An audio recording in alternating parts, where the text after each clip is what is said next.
সংসদের বাজেট অধিবেশন শুরুর আগে সর্বদল বৈঠক ডাকলেন সংসদ বিষয়ক মন্ত্রী কিরেন রিজিজু। রীতি মেনে সব দলের রাজ্যসভা এবং লোকসভার দলনেতাদের আমন্ত্রণ জানানো হয়েছে ওই বৈঠকে। কিন্তু তৃণমূলের তরফে ওই বৈঠকে কোনো সাংসদ হাজির থাকতে পারবেন না।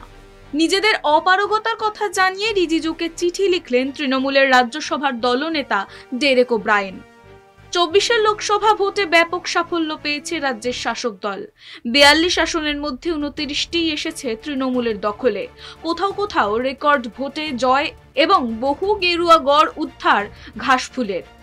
এহেন ফলাফলের পর স্বভাবতই সাফল্য উদযাপনে বড়সড় আয়োজন হওয়াই স্বাভাবিক। কিন্তু তৃণমূল সুপ্রিমো সমস্ত উদযাপন তুলে রেখেছিলেন দলের ঐতিহাসিক দিন 21শে জুলাইয়ের জন্য। লোকসভার জয় উদযাপন যেহেতু 21শে জুলাই মঞ্চ থেকেই হওয়ার কথা, তাই দলের সাংসদদের 21এর মঞ্চে উপস্থিত থাকার নির্দেশ দিয়েছেন দলনেত্রী মমতা বন্দ্যোপাধ্যায়।